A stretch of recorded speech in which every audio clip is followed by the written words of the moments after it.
Okay, good morning. We're here for our weekly Marion County Board of Commissioners meeting. It is Wednesday, February 24th, 2021. It's 9 a.m. We're here in the Senator Hearing Room at 555 Court Street, Northeast. February 24th already. Oh my. As always, we start with the Pledge of Allegiance, so if you will join us. I pledge allegiance to the flag of the United States of America and to the republic for which it stands, one nation, under God, indivisible, with liberty and justice for all.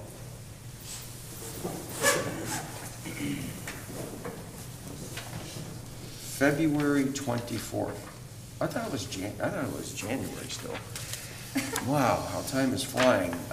We have nobody signed up for public comment. I see somebody who just walked in, probably for the public hearing, it looks like. Okay, great. Okay, so nobody signed up for public comment.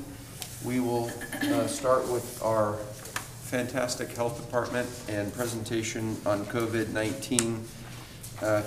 Katrina Rothenberger is here, and I see Ryan sitting out there to make sure we all pay attention. I think he's next. Yeah. All right, good morning. My name is Katrina Rothenberger. I'm the Public Health Division Director at Marion County Health and Human Services.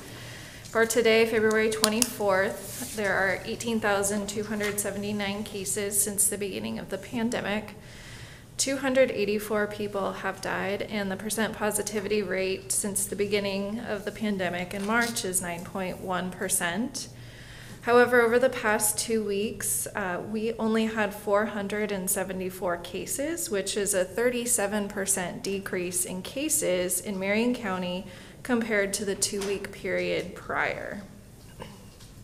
There are 26 Marion County residents in the hospital with COVID. Last week we reported 30, and hospital capacity in Region 2 for COVID patients remains, its capacity is fine. There's no limitations there, as hospitalizations have been decreasing in Region 2, which is Marion, Polk, Yamhill, Lynn, Benton, and Lincoln, and as well as statewide. They've been decreasing. Marion County will be receiving 7,200 doses of vaccine this week. 5,000 are going to Salem Health for the Oregon Fairgrounds, 500 to Yakima Valley Farm Workers, and 1,700 to Marion County Health and Human Services to distribute throughout to our partners. I'd really like to thank all of our partners too, who've been working so hard to provide testing and vaccine clinics to our community, even with the severe storms last week. They only needed to delay by a week, and we're able to plan new events for this week without power. So just want to thank the folks up in Woodburn for getting that together, even as they were without power.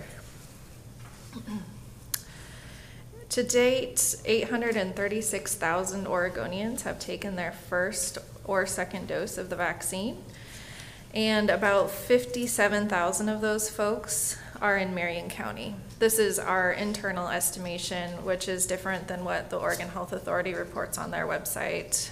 We do a daily survey of all of our providers and ask them about how many doses they have given in Marion County. And today, the FDA confirmed that the Johnson & Johnson vaccine is 66% effective at preventing moderate to severe COVID-19 and about 85% effective against the most serious illness. And the agency also said that the one shot for Johnson & Johnson could help speed vaccinations, and it is safe to use. We anticipate that their emergency use authorization will be announced this Friday. As more people become eligible for the vaccine, we get a lot of questions on where you can go. Several healthcare providers in Marion County, Salem Health, Sandy Am Hospital, Legacy, and Salud are offering appointments. I also want to remind people that Safeway and Costco pharmacies have also started receiving some shipments of vaccine and have been administering those in Marion County already. Supplies are still limited, and an appointment may not be available right away, but we encourage people to keep trying, and if you can get on a wait list, try and do that. Just continue to check back in as supplies become more readily available. We also have resources on our website at covid-19.mchealthy.net. I'd also like to remind people that you have to get your second dose wherever you got your first dose. And we also want folks to stay local. So if there's a vaccine clinic happening in your region, try and go there, as Oregon Health Authority allocates vaccine to us based on a population level. So try and stay local, but there shouldn't be any wrong door for folks. Another question that we're receiving a lot of is there a risk that we'll run out of vaccine before we get our second dose? And we're pretty confident that everyone who needs a second dose will be able to get it. There is a high demand, and with the ice storm, for example, last week, some second dose clinics were delayed. It's ideal that you get your second dose within 3 to 4 weeks of the first one, depending on whether you received the Pfizer or Moderna vaccine. And the CDC now says patients may extend that interval between doses to 6 weeks if getting the second shot sooner is not feasible.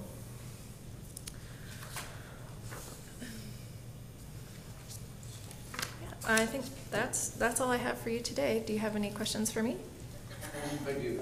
Katrina, thank you again, as always, for the report. You said 836,000 throughout the state, 57,000, I think you said, in Marion County. We always think of 10% of the population. Is that first shot, or is that completed?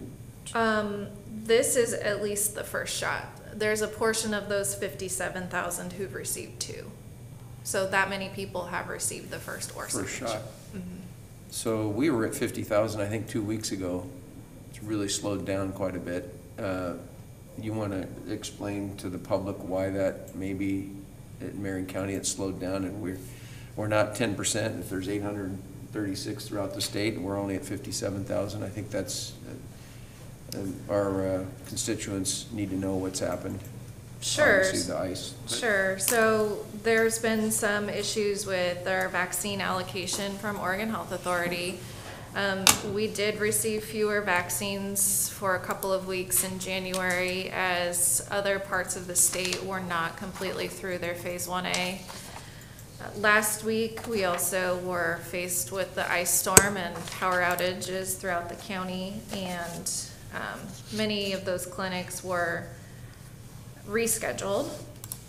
Moving forward, beginning this week, though, we anticipate around 7,200 people per week getting immunized. This doesn't include the pharmacy allocations, though, or the long-term care facilities that are still being immunized. So we're hoping that the number of people every week in Marion County does increase beginning this week, and as the Johnson & Johnson vaccine becomes available, that will only increase as well.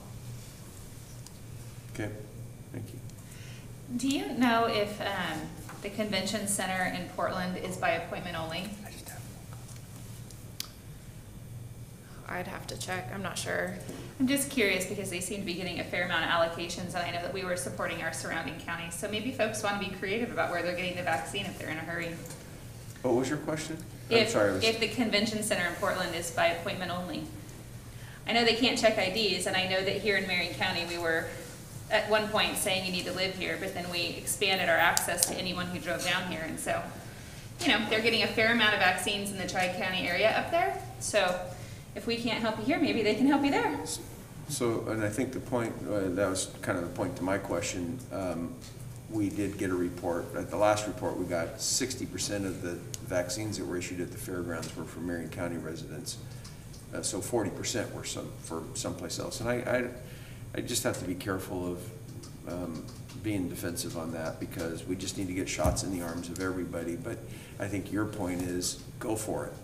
Do whatever you need to do if you're really concerned about, like my dad, 88 years old, we got him up in I got him signed up, helped him get signed up in Woodburn, and he got his shot up there. He didn't have to go to the didn't have to go to Portland, but that was good. So Commissioner, you had to...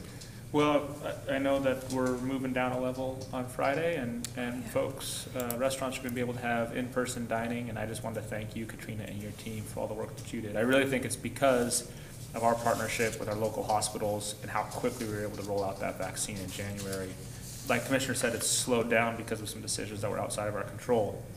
But what was inside of our control and what you guys did was you moved really fast as you could when we got that vaccine. We're really a leader in the state. And now as a result, we've gone from a county that really was hit hard by COVID to a county that we're moving down, and we're going to open our restaurants, and I feel really good about it. So I just wanted to thank you for your work, and it's a big day on Friday. Yeah, thank you. That was actually the first thing I had on my talking points, and I just skipped right over it. That's okay, there's a lot going on. I'm really excited too. I think our whole team is feeling relieved that the cases are going down, and it really is a team effort that we've sustained for almost a year now. So thank you for your recognition, and I hope our team feels proud of themselves as well. So They should. thank you. Okay, good. Thanks, Katrina. Gee, whose ever turn it is, that's a quick one. I think I did it last time, and I think I got the calendar this time. So I think Whatever you want to do. I think Commissioner Bethel gets Okay. You got the consent calendar, Commissioner. All right, under the consent calendar for Health and Human Services, we are, here to approve amendment number 2 to the contract for services with locumtenens.com LLC to add $300,000 for a new contract total of $705,000 to provide temporary medical personnel for behavioral health programs and alcohol and drug treatment programs through September 30th, 2021. And Mr. Chair, I make a motion to approve the amendment. I'll second the motion. I have a motion and a second. Any further discussion? Hearing none, all those in favor signify by saying aye. Aye. Aye. Aye. Okay, good. Okay. Our first action item, Ryan Matthews is here for us to consider approval of Amendment 19 in the Incoming Funds Intergovernmental Agreement with Oregon Health Authority, which adds PE 101-05 and PE 01-06 to the footnotes with no changes to the contract funding or expiration date of June 2021, June 30th, 21. Ryan, welcome. Good morning. Good morning, Commissioners. Ryan Matthews, Administrator for Marion County Health and Human Services. So I'm here seeking approval of Amendment 19, which, as you mentioned, does not have any change to the funding amount, but it adds footnotes to Program Element 0105 and Program Element 0106, which are both related to our COVID response.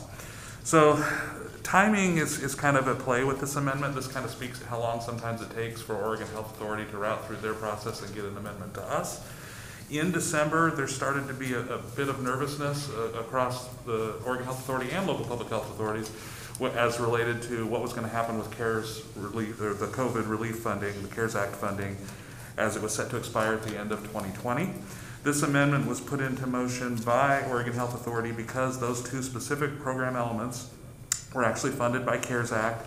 They had not really specified that overtly in our contract at the time, and they needed to inform local public health authorities that those funds were set to expire in case they did expire at the end of 2020. So that's what those footnotes are actually adding. They're identifying them as CARES Act funding and saying that they expire on December 30th, 2020. Now, after that sort of was set into motion, as we know, the federal government did choose to extend the COVID relief funding. And so we received, shortly after this amendment was in process, it was in January 28th, we actually received a letter from Oregon Health Authority saying that they realize that they're sending out amendments that have a date that is extending it through 2020, but that they wanted to acknowledge that because the federal government has extended the CARES Act funding, that counties can choose to opt in to extend it through.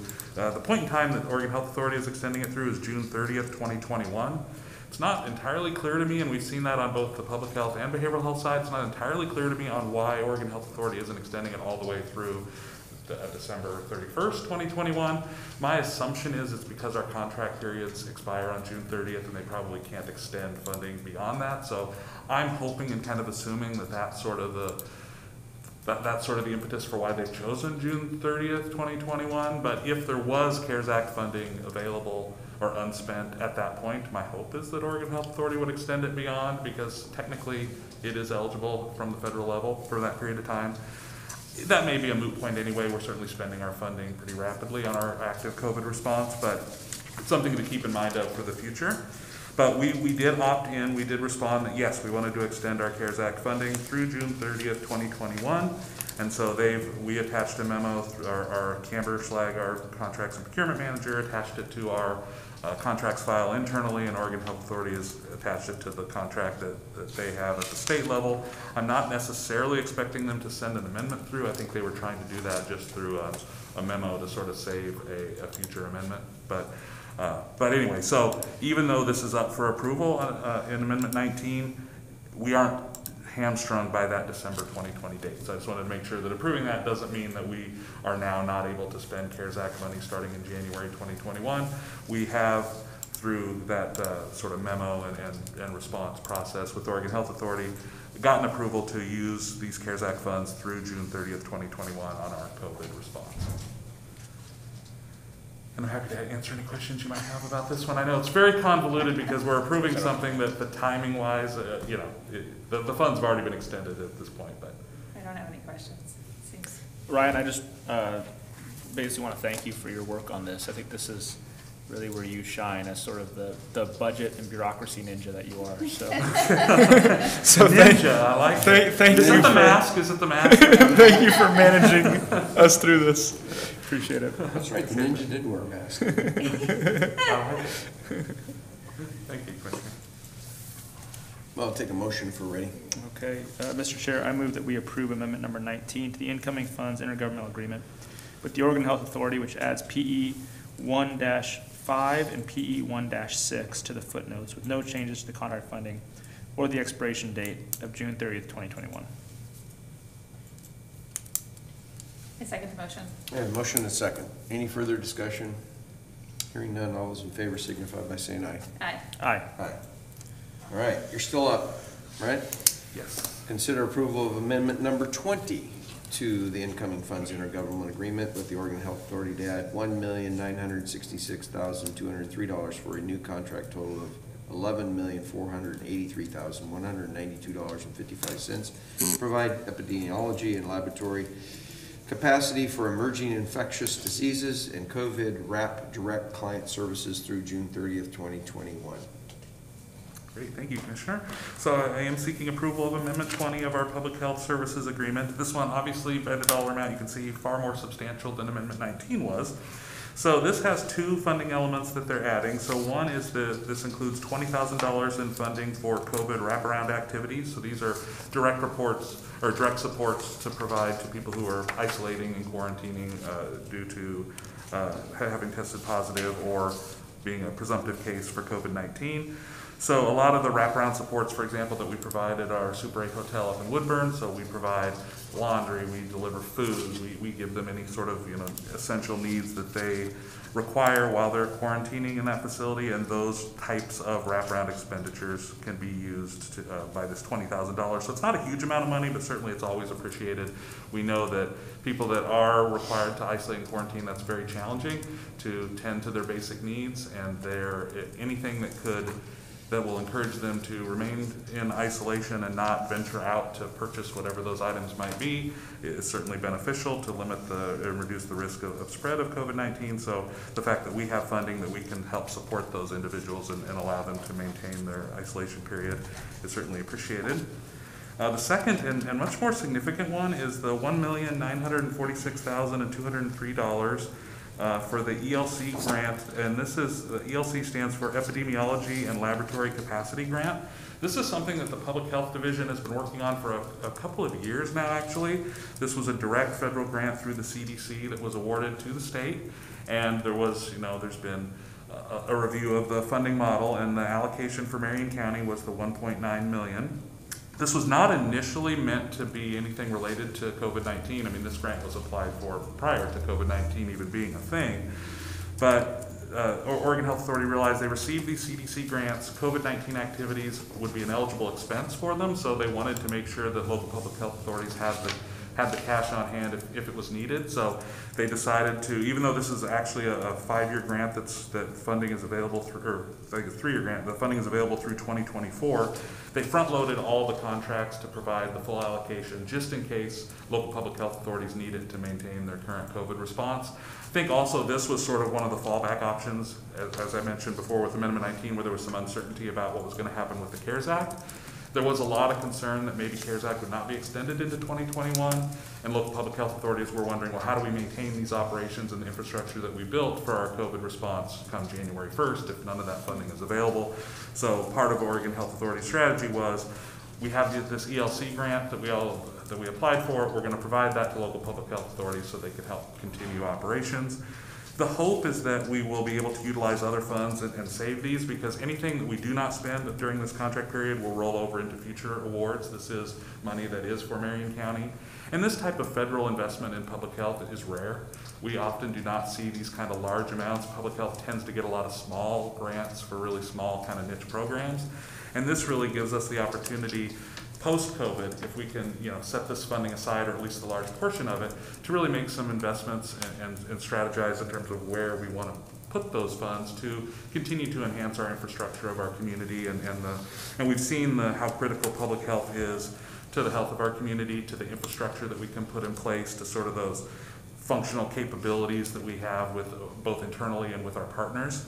So while we have these funds, and if we certainly need them during this COVID response, we will absolutely utilize them to make sure that we can support our community through this and make sure that we have sufficient resources to help with vaccine coordination, education outreach, COVID investigation and response. But we're going to try and hope to set aside as much of this as possible and retain it for future use, at which time we would come back to our local public health authority, Board of Commissioners, and we would talk about where we want to make these investments and be strategic about it. And we would bring some recommendations forward, hope to get input from you and put a formal plan together.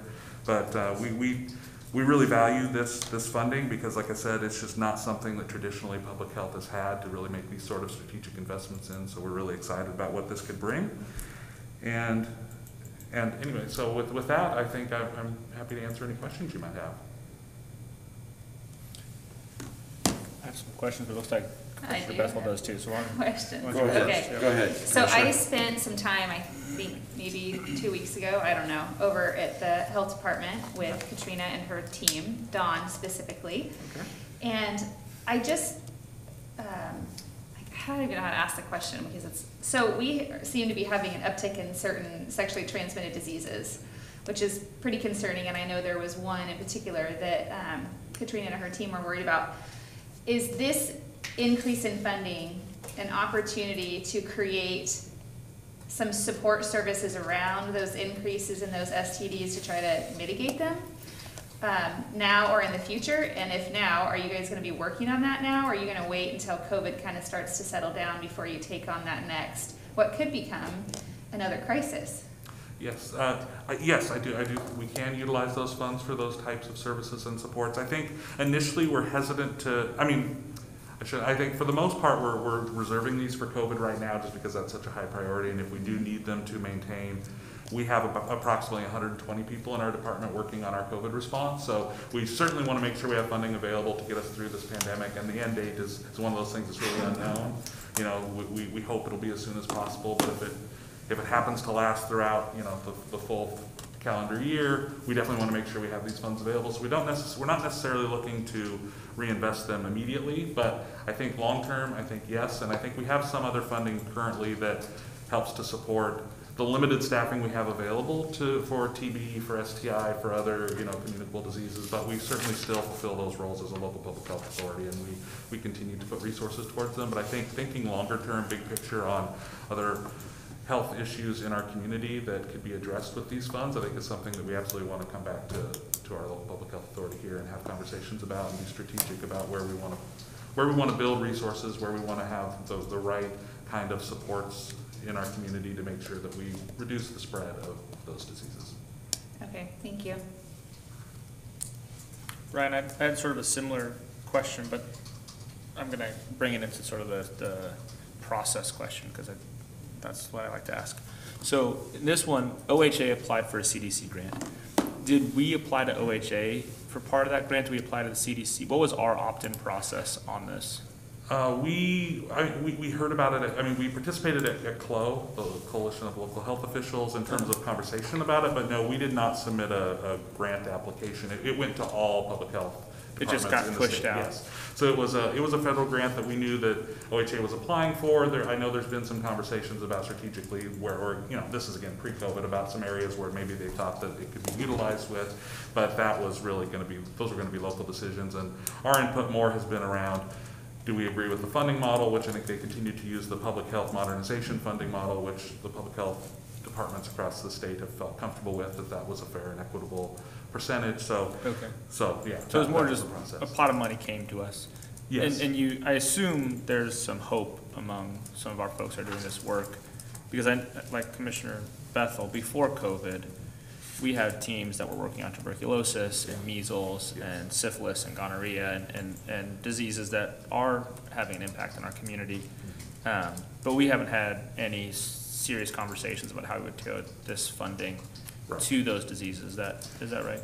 We have not, no, because it was all sort of, by the time it got approved and we knew this money was coming, we were already sort of at the onset of COVID. And then we thought, well, are they going to wait and not give it to us for a year or two? But then, because of the CARES Act, they decided to push it out a little bit early before we had a chance to really put a formal plan together, because they wanted to make it available for COVID funding. Yeah. But I think, again, our goal is to try to not utilize it in that way if we can, because we want to use it ongoing. And I think initially we also weren't expecting to see it all front-loaded as like a lump sum award. It would have been, you get X dollars per year, and you could kind of think about what that looks like. So I think the Oregon Health Authority kind of scrambled a bit, just because, again, they wanted to get money in the hands of local public health authorities to make sure that nothing came to a screeching halt come January. So that was really That's what the happened intent. here. Got it.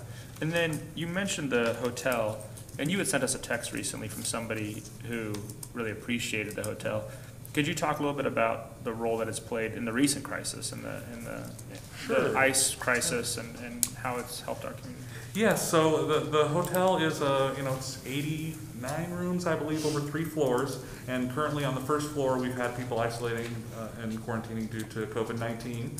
But we did have an entire unused floor on the 3rd floor. And during the winter storm, obviously there were many, many people that were impacted with the loss of power and really struggling to maintain their basic needs and life needs through this challenge. I know I was without power for 4 days. I know there's people that, I was on the fortunate side that it was only 4 days, but it was incredibly challenging and incredibly difficult. So we made this resource available at the ESF8 desk, which is the health and safety desk of our emergency response we're out in Public Works, to say, if you find people that you feel like really, really need to, they don't have any other resources, they don't have the ability to find a hotel, they don't have the ability to access hotels through Red Cross, who maybe would have, if they had a damaged property, might be eligible to go through that route, that we can make our hotel available to those in need. We had several that did take advantage of that at various times. Some of them have left because now they've had their power restored, thankfully, but I think it was really, really appreciated by the community members that received this, and we let them know that we did have some people isolating due to COVID-19. We wanted to be transparent about what the use of that hotel was, but also that we have tremendous safety protocols in place to make sure that there's no real risk to the individuals that might be staying there. We have staff that work in that hotel daily. We've not had any transmitted cases at the hotel at all. We have, the hotel staff, same thing. They've had hotel staff there throughout this past, 9 months. Again, no cases attributed to our hotel. So we've really, really been conscious about the safety protocols that we have in place, and we felt like this was a resource that we could free up for our community. It wasn't, nobody was charged any money for it, because we have leased the entire hotel up to this point. And I felt like it was definitely something we needed to do to help try to get our community through this challenging time. Thanks, Ryan. It is something where we did this to help people quarantine from COVID, but we used it in the fire for people that were homeless because their houses burned. And now we used it in this crisis, and we didn't know at the time how many crises we were going to face, but it has turned out to be a really valuable tool for us. I agree. It's been a great resource, and certainly on the COVID front, it's a huge relief for our team to know that there's always a place that they can make a referral to and get somebody into a hotel. I think that was so time-consuming before we had this option, and that people had to try to find a location elsewhere in our community. And given the recent, whether it's the wildfires or the ice storm, hotel availability has just not been something that has been there for the general public, and that means it also wouldn't have been there for our COVID team that needed to isolate people. So having this resource has been tremendously valuable. So I really appreciate the board's support through that and the approval process that we went through to secure that resource for our team. Thank you. Commissioner Bethel had another one. I do, I just have, so for this, it's like $2 million almost that you're getting for the health department, which is great. And maybe you said this and I was reading, so I didn't fully hear you or hear you at all. Do you have kind of a plan, COVID related, that you need to put this money into in specific pots to support the 120 folks that are focusing on COVID right now? Or I know that we are opening a hotline to help with vaccination scheduling. Is there a need that we have right now that you think this is going to be geared towards, or this is just going to be an awesome savings account that we can lean into and we'll participate in a conversation as needed? I think for right now, I do not think we need to utilize these funds for our COVID operation, even for the vaccine hotline that we're working on. Our burn rate is a little over $1 million a month that we're spending on overall on COVID activities, but we've had various funding sources that we've really been managing, I think, very effectively, and so we've continued to kind of carry those forward, and we feel like I think we're optimistic that we will be able to go through the remainder of this fiscal year and not need to dip into this pot of money. I think when you start to think about the summer and the fall and like what does our COVID response look like at that point, I think that's when we would potentially be really leaning heavily into these funds if we still need the same level of operation. If we've started to scale back in some areas, then the burn rate would be lower and we maybe wouldn't need to utilize a significant amount. But I think that's where there's a little bit of the unknown, because it's, come July, what does COVID response look like? If it looks like it does today, we would utilize these funds kind of through the rest of the calendar year in 2021. But if it starts to scale back, which I think we're all hoping that it will, and that we'll have the potential to do that, because of the decrease we're seeing in cases, the fewer contact tracers we may need, those kinds of things, then I think it starts to be a point in time where we can really start to plan on how to use these funds differently. Okay, thank you. Anything else? Ryan, thanks for your work and being the ninja. And the burn master. I mean, he uses the word burn. I heard the comments about this hotel, and we all well, you weren't here, but I'm sure you saw it from afar. The issues we went through and dealt with and all that, and how that hotel has been just such an asset for our community during the fire, for COVID, and even I think during this ice storm, we took advantage of some people that needed some shelter, and we just got some emails about how appreciative somebody was of that. So thank you for that, and for the hotel owner and all the work that went into that. And I just remember Jan and I, meetings that we had right at the beginning, and how fast that all came together. So thank you for being the ninja. Appreciate it. I'm going to remember that. You're going to have to even, I think Commissioner Willis yesterday asked a question about when we don't have to wear masks anymore, and you have to wear yours forever. Lurking in the shadows with the mask. Yeah, he's going to blame me for that now. So let's see, we're on number.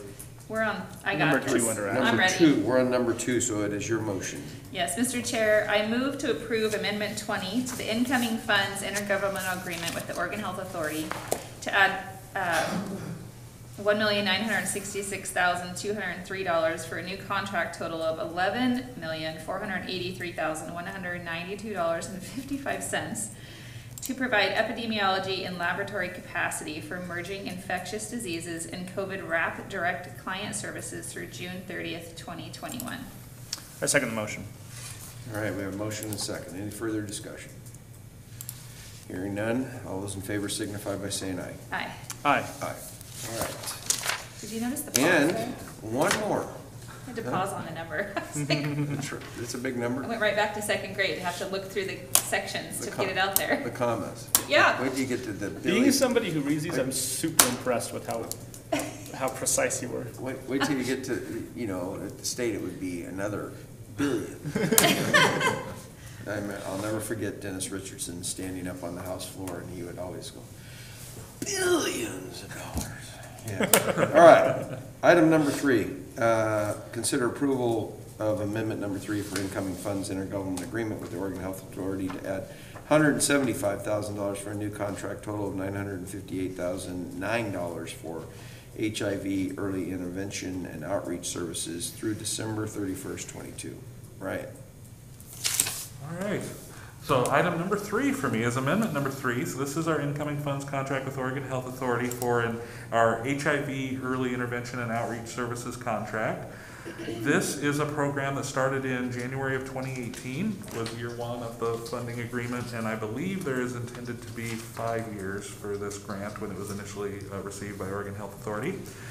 This is a contract where we provide outreach, education, testing, and then referral to resources for those who may have tested positive for HIV.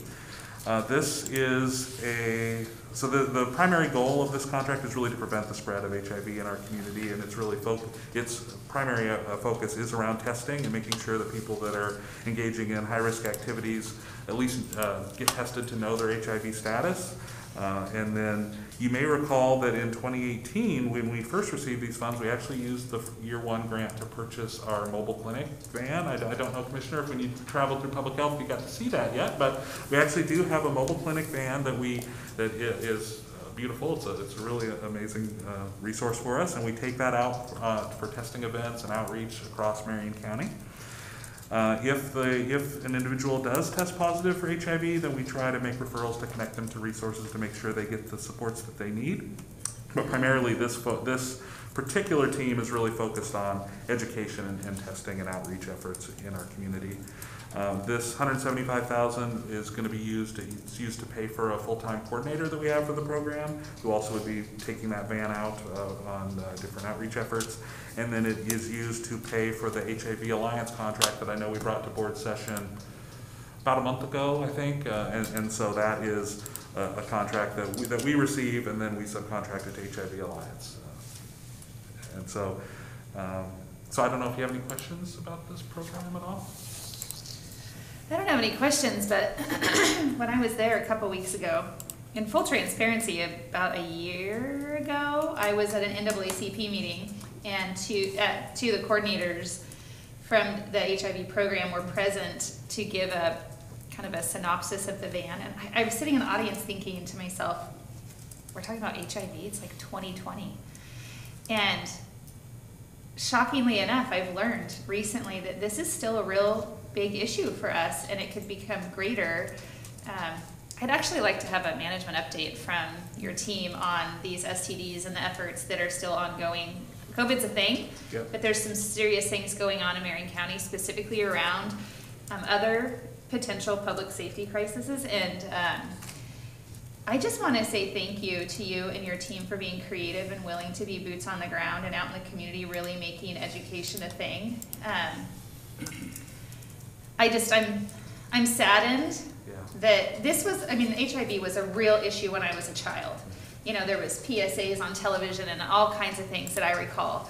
But since I've been an adult, it hasn't really been on the forefront, and maybe it needs to be again. So I appreciate that you're taking this on and you're being creative to make sure, excuse me, people are met, services are being met. But I think we need to be doing more publicly around education at a big greater level, and I look forward to seeing your team bring that. Great. Yeah, we'll absolutely come to a management update and provide an update on that. And yes, we've been disappointed in recent years. We are seeing numbers increase in HIV in our community, which is, to your point, it's not something that gets talked about a lot anymore, and so that's why it's really important that we make sure that there's education and outreach efforts happening in our community, so that our population knows that this is still a risk, and that you do still have to, follow proper protocols to make sure you minimize the risk of contracting HIV or spreading HIV in our community. And so yeah, that's really core public health is really about education, outreach, prevention, and that's really what this program focuses on. Thank you. Good. Good. Was it mine? Yep. Mr. Chair, I move that we approve amendment number 3 to the incoming funds intergovernmental agreement with the Oregon Health Authority to add $175,000 for a new contract total of $958,009 for HIV early intervention and outreach services through December 31st, 2022.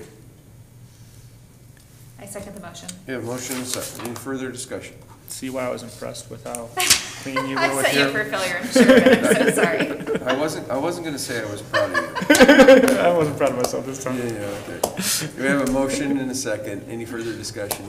Hearing none, all those in favor signify by saying aye. Aye. Aye. Aye. Motion passes. Can Thank you wait till, I know we have a public hearing, but if you could hang out, that would be great, thanks. Thank you, Commissioner. We are past our 9:30 mark, so I will open a public hearing to consider comprehensive plan amendment zone change partition CPZCP, case number 19-005. Louis Finning, trustee of Harry O. and Lois M. Finning Trust. I'm sorry, I said Louis, it's Lois. And Joe, I imagine you're here to kick us off. I am here to kick you off, yes. Welcome. Thank you. For the record, Joe Fenimore. This item before you today is to change the zone from special agriculture to acreage residential with a 2-acre minimum lot size. Change the comprehensive plan designation from special agriculture to rural residential. With an exception to statewide planning goal 3, agricultural lands, and goal 14, urbanization. And this is on a 20-acre parcel, 20.46 acre parcel. The request also includes to partition the resulting 20.4 acre parcel into 3 lots of 2 acres, 2 acres, and 16.46 acres. The property is located in the 2400 block of 62nd Avenue Southeast, just east of Salem and north of Highway 22. Surrounding properties to the west and south are zoned SA and are composed of small to medium-sized lots in agricultural and rural residential uses. Properties to the north and east are zoned AR and developed with rural residential lots. The hearings officer conducted a public hearing on the application on July 24, 2019, and on December 10, 2019, issued a recommendation that the board deny the request. The applicant's representative contacted staff and indicated that additional time was needed to develop evidence to present to the board and asked that the hearing be delayed until they requested it. On December 4th, 2020, the applicant submitted a packet of information and requested the hearing be rescheduled. That's how we got here today. In this instance, the applicant is seeking both a zone change and comp plan amendment. The zone change is dependent upon obtaining the comprehensive plan amendment. Therefore, if the applicant fails to obtain the comprehensive plan amendment, then it cannot obtain the proposed zone change. The property is designated special agriculture, which means the property is agricultural land. In order to change the plan and zone designation to allow for rural residential use, the applicant must obtain a exception to statewide planning goal 3 and 14. Planning goal 3, agricultural land. In addition, an exception to goal 14, urbanization, is required in order to adopt a rural residential zone with a minimum lot size of less than 10 acres. There are 3 types of goal exceptions that may be taken: physically developed, irrevocably committed, or a reasonable exception. The applicant requests irrevocably committed exceptions to goals 3 and 14. Under this exception, it must be demonstrated that the relationship between the subject property and adjacent lands is irrevocably committed the subject property to uses not allowed by goal 3, or uses that uses allowed by goal 3 are impracticable. In the recommendation, beginning in finding 6 on page 7, the hearings officer begins discussion of the goal 3 exception criteria. The relationship between the property and adjacent properties is discussed in detail.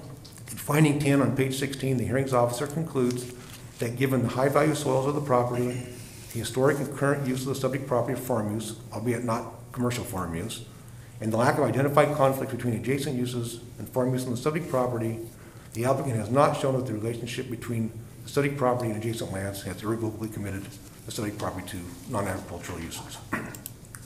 Hearings officer then discusses the goal 14 exception and indicates that the applicant needs to provide additional evidence, particularly regarding the availability of rural services to the property. Hearings officer concludes that there is insufficient evidence in the record to find that the subject property is committed to urban development or that any rural use of the property is impracticable, and taking goal 14 exception was not recommended. Hearings officer then discusses the statewide planning goals and applicable policies of the Marion County Comprehensive Plan, the zone change criteria. Hearings officer concluded that some but not all those requirements are proven met on the record. The partition request was then discussed and it was concluded that the applicant has proven some but not all the applicable criteria are or can be satisfied. The applicant has submitted additional information for the board to consider and will present it shortly. This case basically hinges on the goal exceptions. If you ultimately determine that the goal exceptions are justified based on the information in the record, then the comprehensive plan policies, zone change, and partition criteria can be met. Staff has included a list of conditions for the board to consider if the request is approved, and those can be found on page 37 of your packet. You have the options of continuing the public hearing, close the hearing and leave the record open, close the hearing and approve, modify, or deny the request, or remand the matter back to the hearings office. I will try to answer any questions. So, I think, Joe, it may be beneficial to, well, at least myself, maybe the entire board, to just review goal 3 and goal 14 and what those are Okay. in the state land use. Would that be helpful for all of us? Yeah, specifically goal 3. We have legal Fair counsel here to question. help too. Yeah. Do you have a specific question for me to start with, or just in general? Just, I think in general, just an overview. So goal 3 is basically, goal 3 and 4 cover, goal 3 is agricultural land, goal 4 is forest land. And the purpose of those goals is to try to protect that land base because the economy of the state is dependent on those. So basically, when zoning was first applied outside urban areas, they basically said, we want you to consider everything either agricultural land or forest land, unless you can show us why it should be something else. And that was the goal, that was the exception process that we went through at the time. So we go out, went through a planning process, identified areas that maybe should be residential, maybe there's a commercial hub, Shaw, somewhere like that, and applied non-farm zoning to those, and agricultural land zoning to those areas, so they were not, so goal 3 does not apply to them. Once we got through the whole process and identified all those areas and took them out of goal 3 and 4, then everything else was considered agricultural land or forest land. And the process now to come in and do those is the goal exception process. So that's what we're talking about. You can either do 3 types of exceptions. One is physically developed. The property is developed to such an extent it's not available for resource use. This type of exception, irrevocably committed, where what's happening around the property prevents it from being used for agricultural use. Sorry, it what? For agricultural uses. It prevents Urban. it? Yes. That's an exception. I want. I'm having a hard time. Yeah, Joe, understanding. can I clarify? Because Sure. I think the question is, what is the question to us? And in the recommendation, the hearings officer said a local government may adopt an exception to goal 3 when the land subject to the exception is irrevocably committed to uses not allowed by the applicable goal because of existing adjacent uses and other relevant factors. And so I think the question for us is, for this piece of property here, because of the land that's surrounding it, and because of the facts relating to this, is it impracticable for the property owner to farm this piece of land? And I think if the answer is yes, then we could give a goal 3 exception here, right? Correct. Whereas if we look at this and we say, no, it's not impracticable, this is easily farmed, it makes more sense, that there's not surrounding factors making it impossible or very difficult to farm, then we would say you can't grant the goal exception, right? So I just wanted to make sure you knew what we were. No, it's helpful. Does that- Yeah, no, we does that- keep, I mean, I have Yeah, it, thank you. yes, yes. That's the question, Okay. right? So if we find that it is That's 3. impracticable to farm, then we can find a goal 3 exception. Correct. Okay. And then 14. So goal 14 is, at some point, and I don't know the exact, it might be cited in the case, there was a discussion on what is an urban use compared to rural. And the lot size in rural residential zones was one of those issues. We had a county that was trying to adopt half-acre lots outside urban growth boundaries. That went all the way through the court system, and the basic result of that was the court said, we know that 10 acres is rural, and And we think and we think that anything under 2 acres is urban. So you can no longer have rural residential lots less than 2 acres in size. You can't create new ones. We were allowed to go down to 1 acre in our code at one time. So that changed that factor. All AR zones had to be at least a 2 acre minimum. Then they said if you want to apply a goal exception, and if you want to apply new AR lands and have a minimum lot size of less than 10 acres, you have to do a goal 14 exception and show that you're not using urban services, that you have rural services available, that you're not creating an urban use outside of urban growth boundaries. And there's the analysis he went through with showing the size of adjacent properties and that kind of analysis to try and justify that minimum lot size of going down to 2 acres. So I have a clarification on this one too, Joe, because this is the one that was actually confusing to me, because goal 14 is urbanization, right? Correct. And one of the things that I think is wonderful about Marion County is we have a lot of these houses on 2 acres or 3 acres or 4 acres, right? Because the EFU, conceptually, the way that we think about it is you got 80 acres of land per parcel, people are doing big farming operations. But here in Marion County, we have a lot of these sort of smaller, I guess you call them, residential, rural residential or something. But it's not urban, right? And so the thing that was confusing to me is it seems like goal 14 is asking us to say, we're gonna commit this to urban use, but that's not actually what we would be doing here if we made these 2 acre parcels. We would make it similar to other 2 and 3 and 4 acre parcels, right? Yes, you're determining that this proposal by the applicant that is not an urban use. Okay, so the goal 14 says we would find that this is not an urban You're saying use. that if we go down to 5 acres, we're considering that not an urban use based on these factors. Whereas if we didn't give the goal 14 exception, we would be saying that this would be an urban use. Is that right? Or you would have to have a 10 acre minimum lot size. Okay. I'm sorry, or you'd have to. Or you'd have to have a 10 acre minimum lot size. So we could find that this is not an urban use, and that would give us grounds for goal 14 exception. Basically, is yes. that right? Yeah. Okay. Thank you. Is that So I just wanted you to give a little bit of the decision that is before us so that we understand what we're doing. So Joe, I appreciate that, and I see, Jane, do you have anything you want to add? I was just wondering, would it be helpful for Joe to talk about what an SA designation is and why that's important?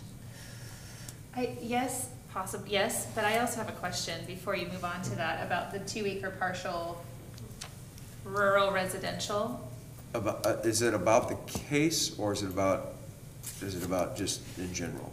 Because we want to make sure we have the proponents give their testimony before, and Joe will come back, so I is this just just want a, to, the question, and you can tell me if this is appropriate or not, because I don't know, what is not allowed on a 2 acre rural residential lot? And before, you know what, that- Commissioner Brenda, do we have somebody who was going to dial in to testify?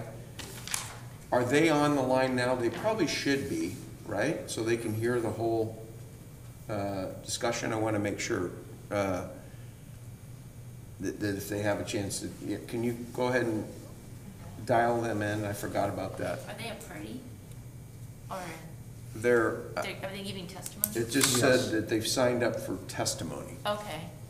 I mean, I think it's optional, but certainly they can, we often Okay, have well, people call in. well, okay, so you're saying we can wait until We we can get wait. testimony? Yeah, Okay, great. yeah. Sorry, Brenda. No, let's go ahead, Joe. It's All right. fine. Go ahead and answer the question. So you had a question, what uses are allowed on that? So the zone itself allows a dwelling, one dwelling, single-family dwelling, or mobile home, doesn't matter, make any difference. Farm uses and forest uses are still allowed in that zone. Not a lot of other stuff. You can have accessory buildings. There are processes you can go through to do additional things like a home business might require a conditional use application, that kind of thing. But it's fairly restrictive to residential use.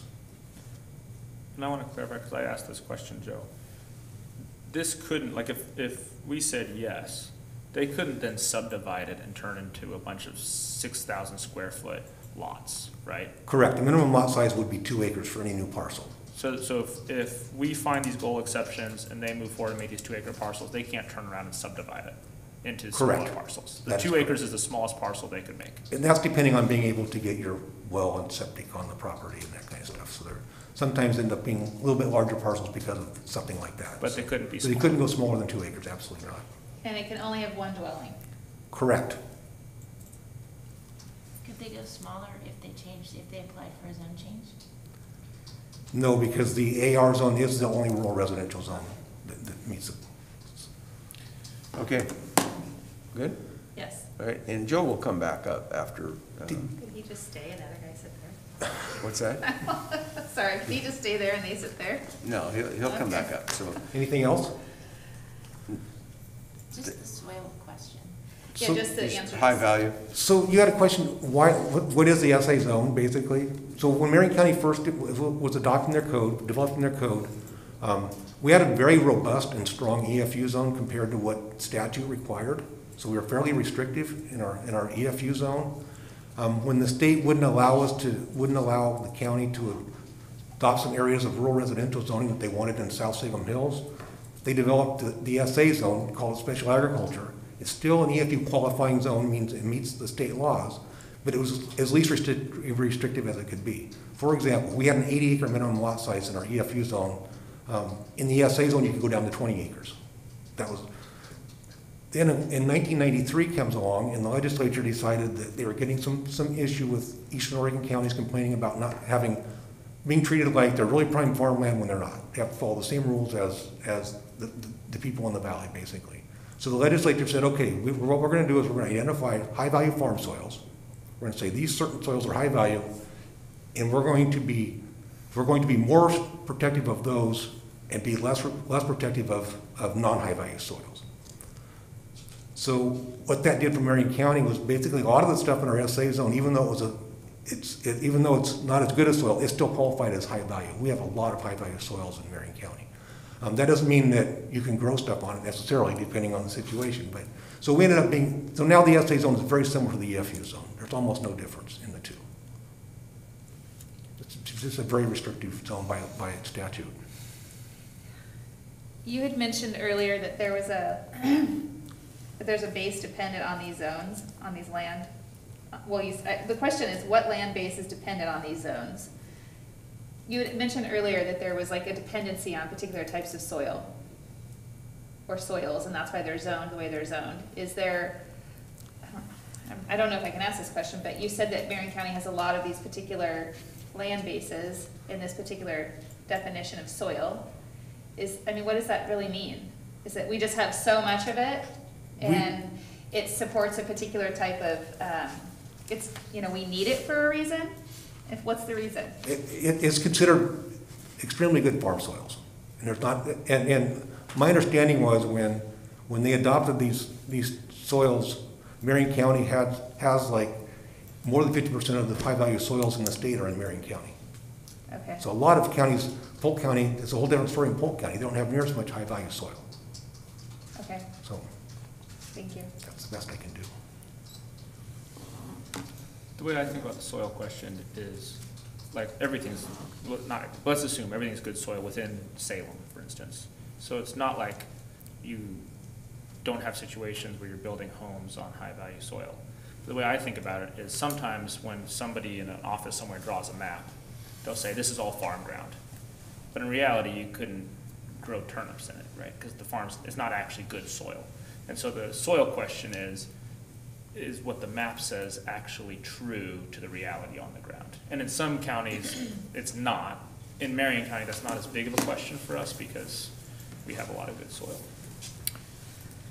Okay, well, good. I just wanted to make sure that we had a little bit of a background education, so as we move forward through this process. So All right. these are always important issues, and so we will, thanks, Joe. Anything else? I just want to make sure. Jane, we're good? Okay. So we will hear from the proponents.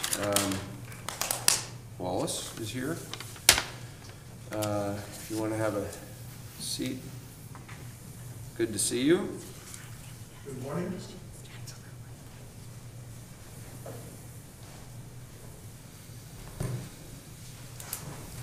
For the record, my name is Wally Lean, land use lawyer. I represent the applicants in this case. I practice law at 1004 Crescent Drive Northwest in Salem. appreciate the goal and the exception primer.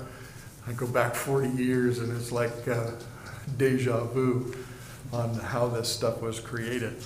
But I think the key, as you guys discussed, was the exception. Once you get over the exception questions that the hearings officer raised, the case becomes pretty easy.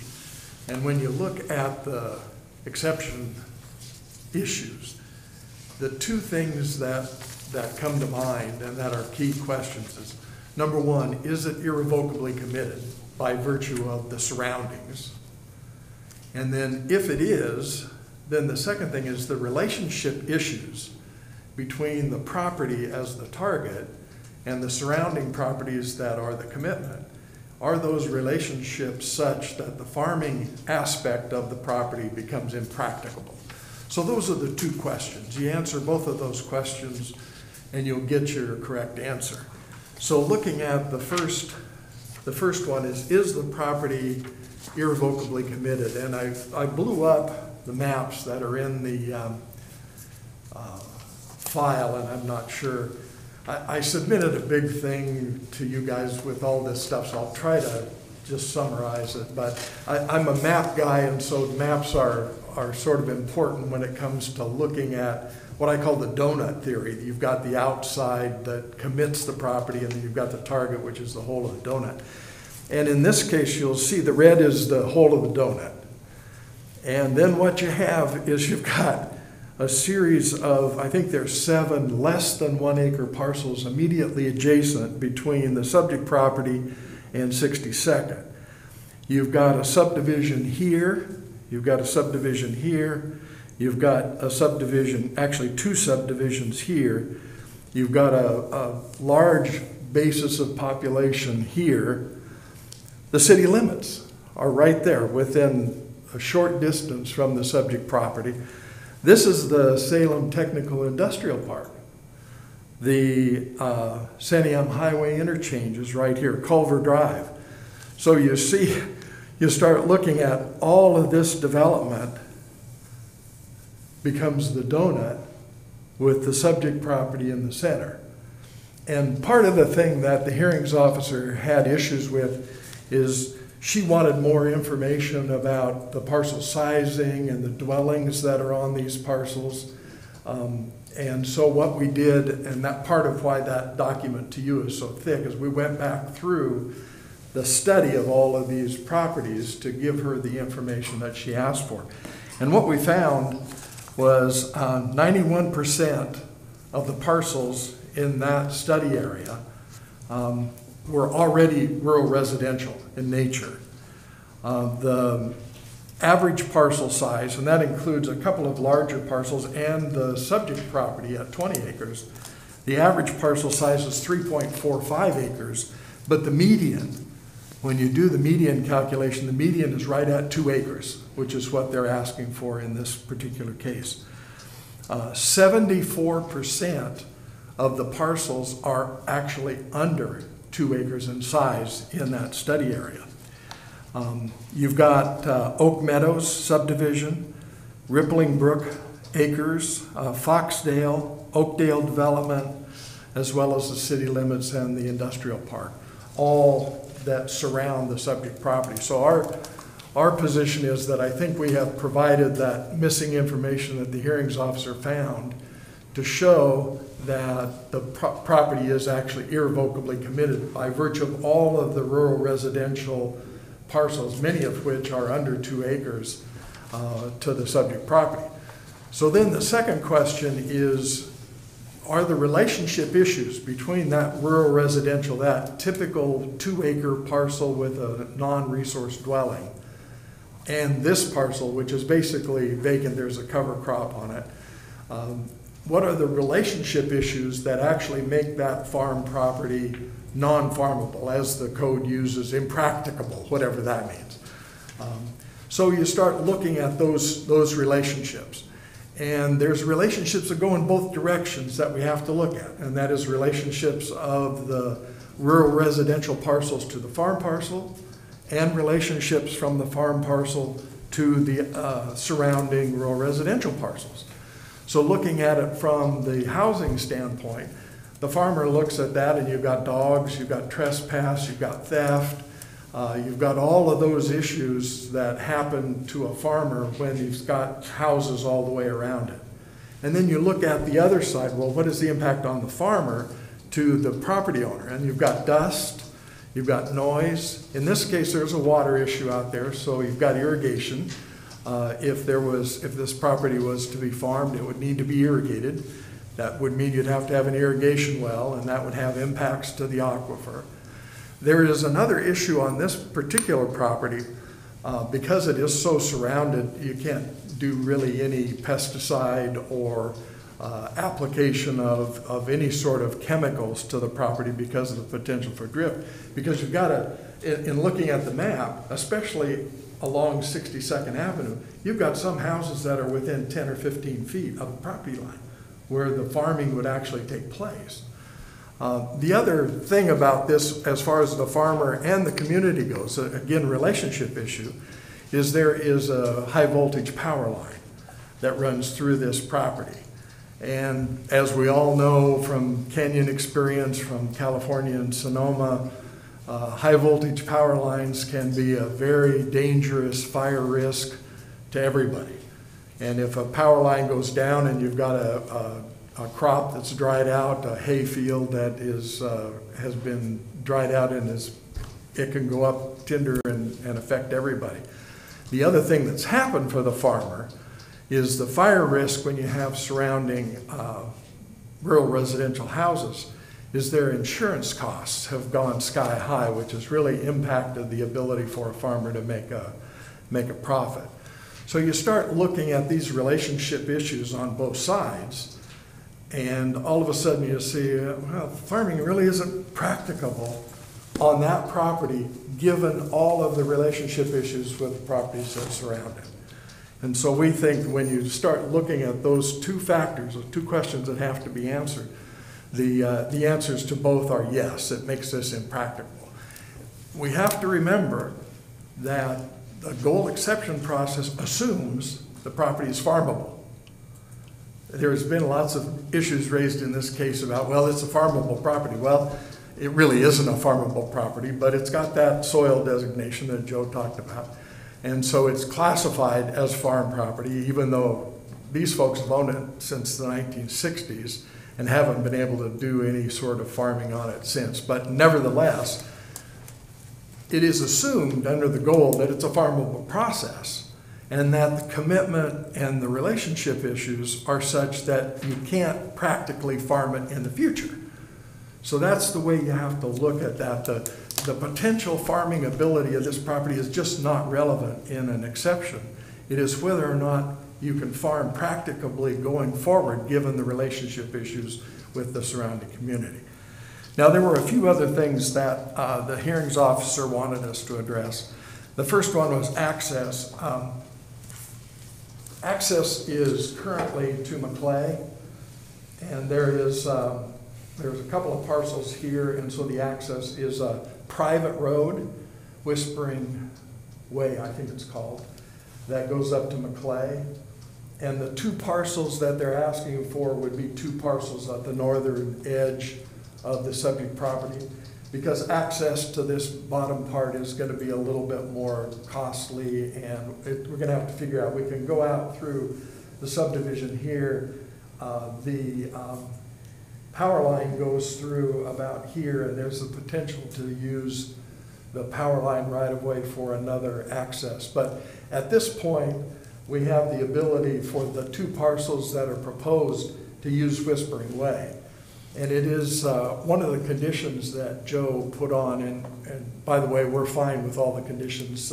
They all make sense to us. But one of them is that we dedicate and make Whispering Way a public way, and that will then make it possible to utilize the rest of this property. It's 20 acres, so we take 2 and 2, and then there'll be some land left over for right-of-way. So there'll be a few more parcels that we can build here, but that's only possible if Whispering Way becomes a public street. So that's all fine and good. It makes sense. We think that we get a lot of blowback from Oakdale if we try to put some properties and hook into, Mustang Way or whatever the street is there. So we've given you a lot more information about the access question. She had a question about feasibility of wells on the 2-acre parcel and feasibility of septic. And so the family went out and got some experts to look at it and view a well driller who drills wells out there and a septic guy who's put in lots of septics. And they have put in evidence in the record to show that it is feasible for both sewer and water systems to go in. And of course, the conditions will require approval of those site evaluations and all of that. So we think that's fully resolved. There was a question about the deeding because the property went into a trust and things. And so the hearings officer thought that it was important that we put in some more ownership information into the record. And so we've done that. I even included the copy of their 1961 title report when they bought the property, as well as their contract to purchase. As was mentioned earlier, in order to get this kind of an exception, you can't have the ability to hook up to public sewer or public water. And so the hearings officer wanted us to clarify whether or not there was a public system available to this property, and there is not. So we've taken care of that. There were a few questions about compliance with rural residential policies. I think we've answered those.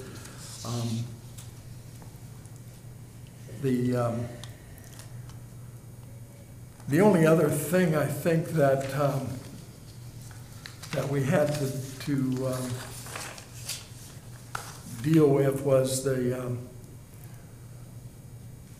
had the partition, you've got the zone change, and again, the plan here is 2-acre lots, or they'll probably actually be a little bit bigger than 2 acres because you've got an odd amount of land, and then the dedication of the additional right-of-ways will bring it down. So we believe that we've answered all the questions that the hearings officer raised. We think that this is a good application for exception. The whole purpose of this exception process is to make the best transitions that we can from one type of land use to another type of land use. And this map is so great for that because you see one great big parcel in the middle of a whole bunch of little parcels, and we're simply asking you to transition this piece into what goes on everywhere else. So we urge approval of the application, and we would answer any questions you might have. I do have a quick, Mr. Ling, thank you for your presentation. I do have a question about your map. It looks like the state of Utah. What happened to the upper left-hand corner? These maps are 400 scale. Okay. And these maps are 200 scale. All right. And I tried to fit them in there, and it looked like Mr. Potato Head when I got done. And the maps were in the file that we all got a chance to look at. The original maps are in the file, and Yep. they're code referenced in the table, in the original land use inventory, and then in the supplement, they're also coded each property with the name and the map number and the tax lot number. Thank you. Questions for Mr. Ling? You want to hear do you have a question? I don't know. We can always call him back up. But, Yeah, okay. Yeah, let's keep going. I mean, I have a variety of questions, but I would like to Jane. Good question. leave this for the record. Yeah. You were talking about the subdivisions kind of on the right-hand side of your map. I'm going to grab your microphone there, Jane, Oh. just so it Is- picks it up. Are there some farm uses on the other side? Is there a blackberry operation going on and things like that? There is one blueberry operation where we can't tell if it's commercial or not. We believe that they may sell the blueberries you pick. It's a little less than 3-acre property with probably 2 acres of blueberries, and it's on the southwest corner. You'll see one little 3.45 acre parcel. And And are there about 5 lots that are adjacent to this property that are actually still zoned to SA? Yeah, there's SA Okay. zoning, there's, there's city zoning, there's SA zoning, there's some EFU to the north, and there's some AR. It really is a transitional area of zoning as the properties develop and as land changes hands and changes uses. That's the transition that we're asking the county to go through at this point. Right. And the other question I had, just for clarification, do you currently have, is there currently a crop on this property? No. There's not a cover crop? Oh, there's a cover crop, yeah. Okay, Yeah. okay. Is it hay, Larry? Yeah, Okay. Is it what? hay, Hay. hay. Got it. Non-irrigated. Non-irrigated, no rent's paid, no money has changed hands. They cut it for the crop that they take off of it is what they get for keeping the crop on there. Thank you. Commissioner? So you made a lot of statements about the farm use, but I'm not really clear why they can't currently farm it. I mean, you said a lot of different things, but can you be more specific as to why they absolutely cannot farm this land? Well, a cover crop is a type of farming. The soil is bad. It's not, the topsoil is not thick, and it needs water. And there's no ability And to you said there was irrigate. no water source. No.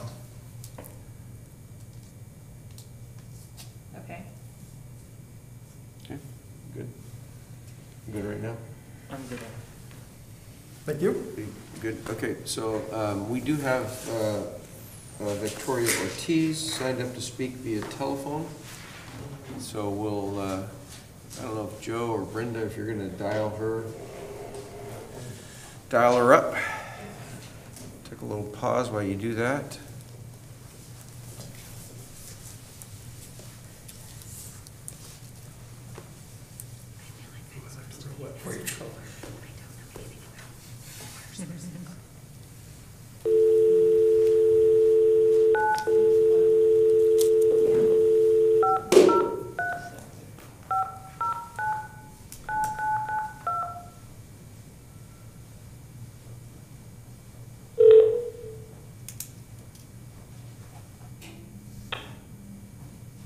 Hello?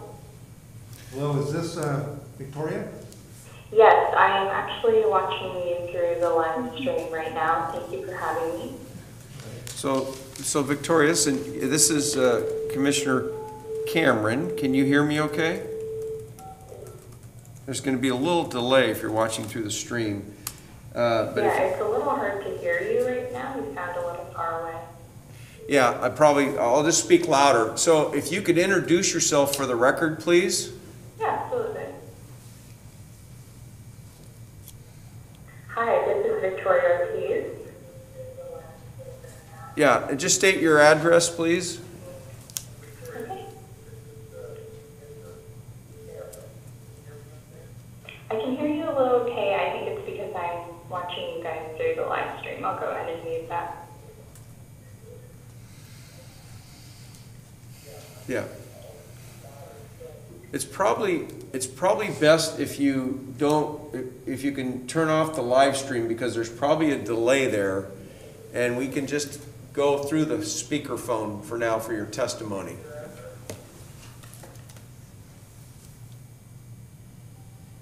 Okay, I am a current resident on Culver Drive. My property is directly facing the surrounding area, and I just have some concerns in regards to how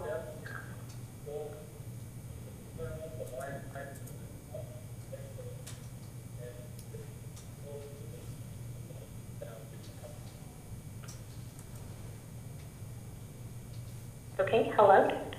We can hear you. Go ahead. All right, perfect. So I just went ahead and paused it then. Thank you guys. Thank you for having me. I am actually a current resident on Culver Drive. I actually was able to imagine my property there on the little map.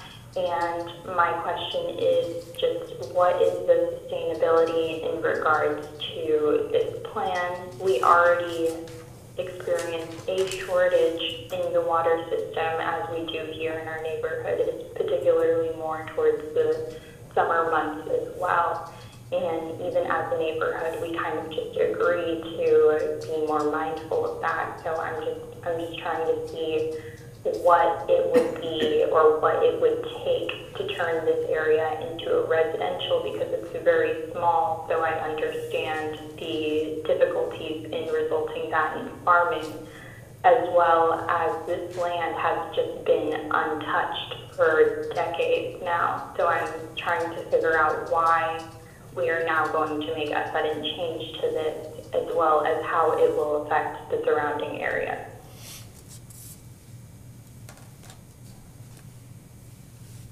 Okay, so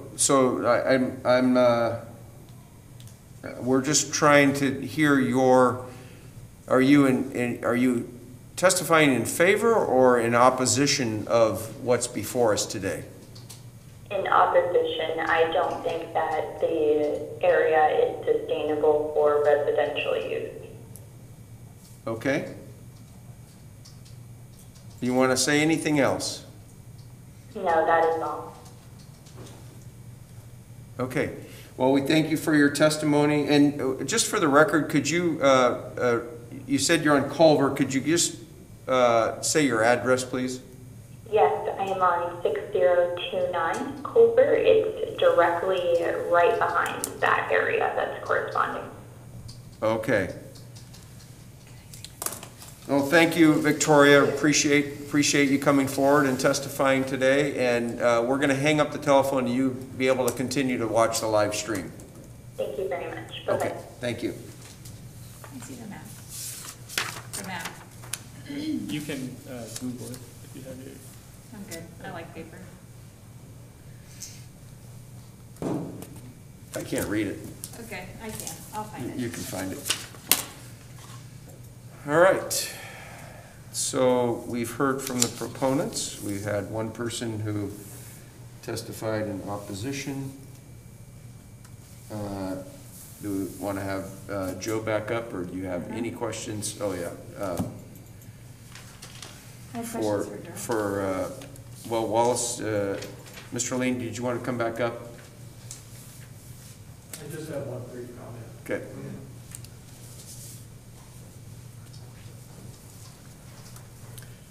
And I have a question for you. Go ahead and make your comment.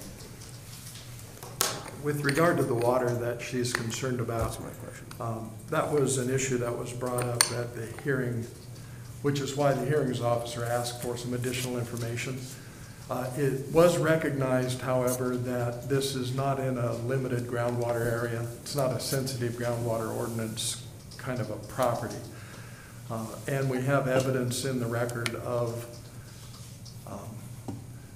I think it's 40 gallons a minute on your mom's place there. There is a well, the subject property, and then mom has divided off one piece already. And her well was established in the 40s and is 40 gallons a minute and has been producing that for 60 years or whatever. You see all of the properties there. There's no public water system. So every one of those houses has a well. And so we think that between the evidence that we submitted from the well driller and the fact that it's not in a sensitive groundwater area, and that you've got lots of evidence of productive wells in the immediate vicinity, tell us that it is feasible for there to be a new well drilled that wouldn't have impact on the aquifer. So then I would answer questions that you might have. That was the question I had, is her comment about the water. Thank you. Was there any other testimony from any other surrounding property owners about water? I didn't, yeah. At the hearing, there was one gentleman who has one of those 1 acre parcels on 62nd. I don't remember what his name was. Joe might be able to find it. But he was concerned about water as well. Okay. All right, thank you. I have a question about water. I don't for know if Mr. it's Lee? for him or for Joe. Okay, well, let's have Joe come back up. Sorry. We can go back and forth, that's all right. It's Yeah. a learning process for me.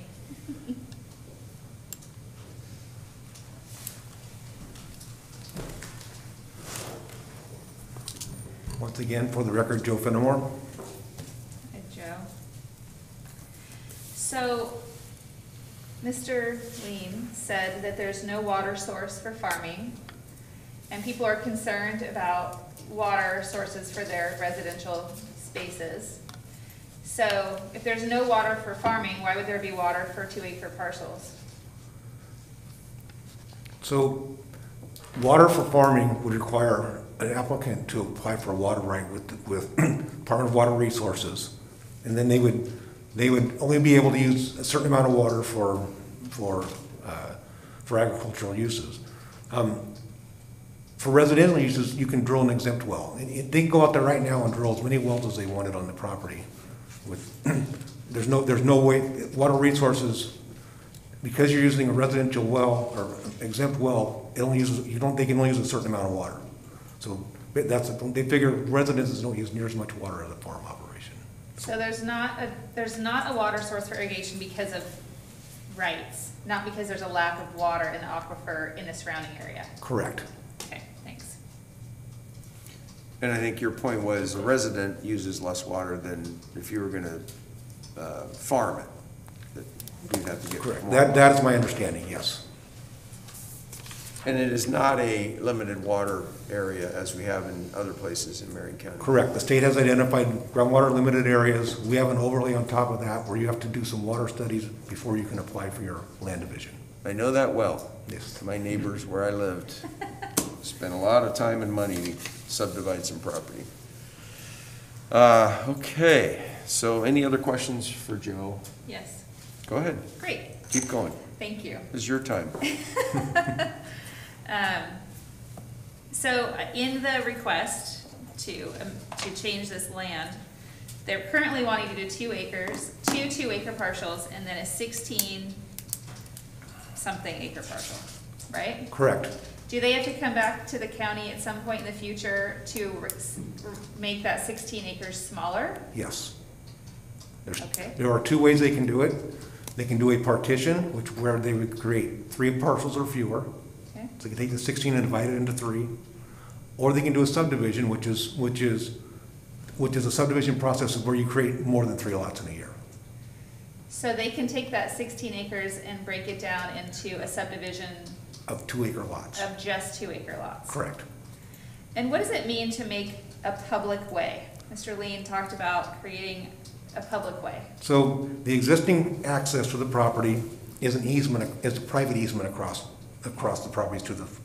So what will happen is they will actually dedicate right of way for public access to the rest of the properties.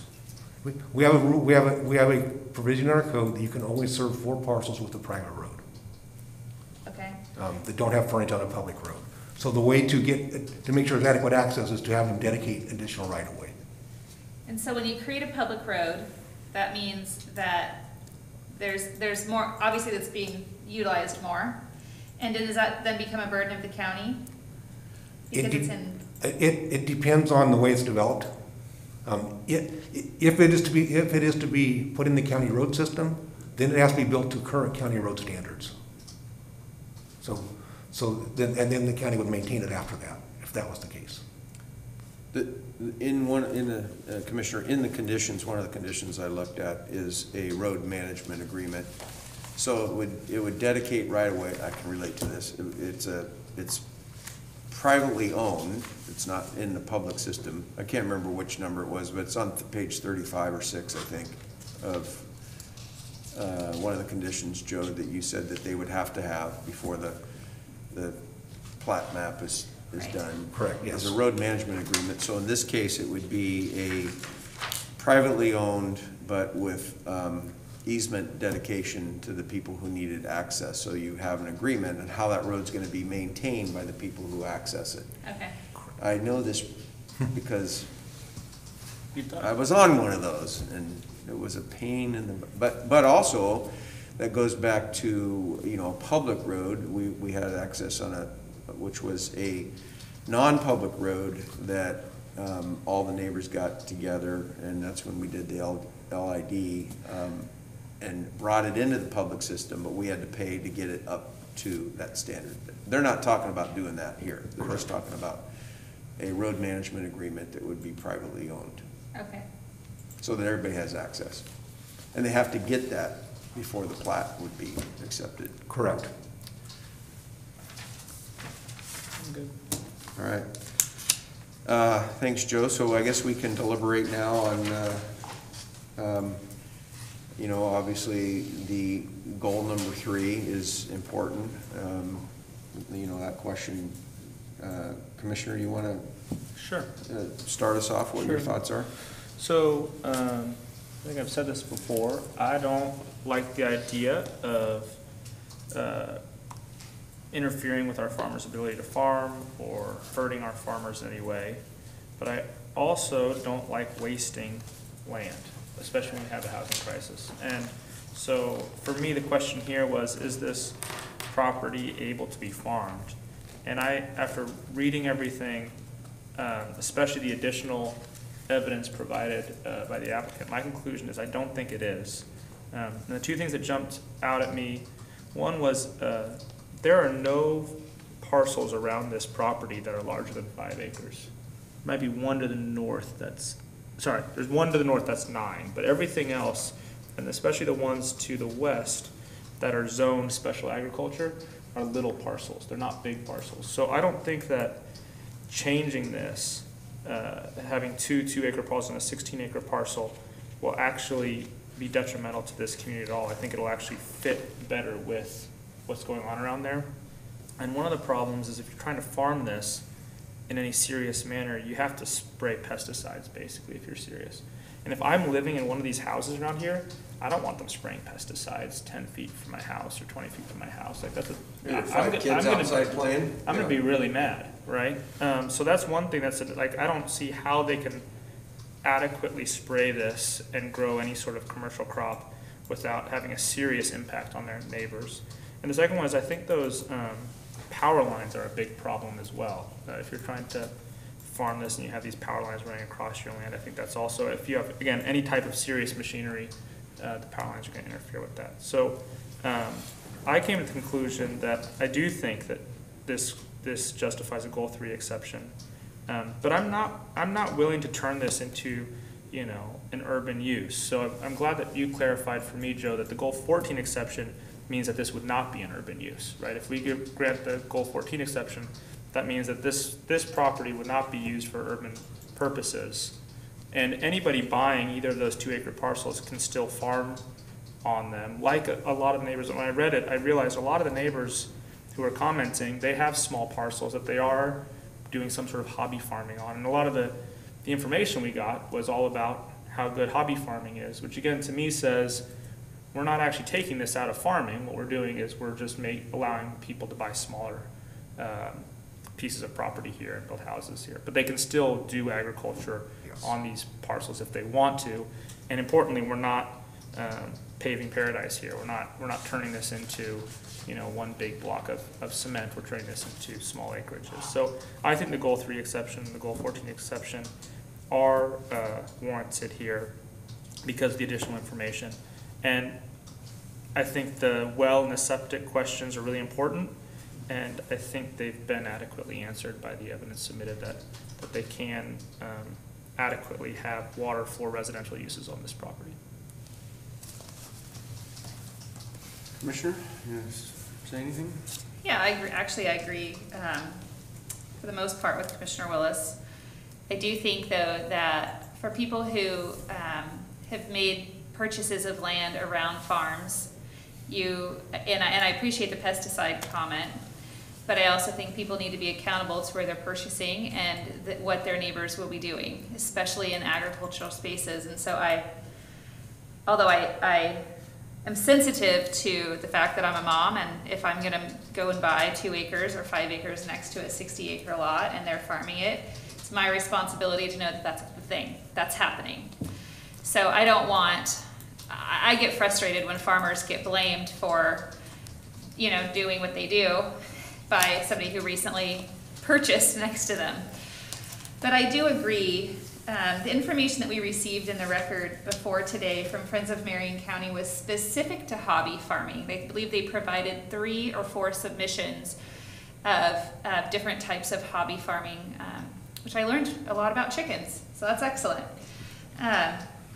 And I also believe now, after the information provided, and Joe, thank you for providing additional answers to my questions around the water use. I want to make sure, obviously, whatever decision we're making going forward is healthy for all of our citizens, and knowing that the aquifer is not depleted or in danger of being depleted was really helpful for me.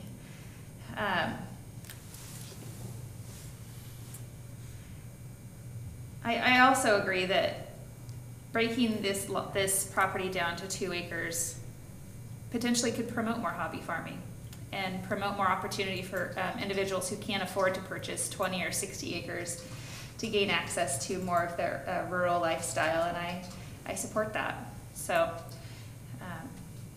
I tend to lean towards honoring this ask.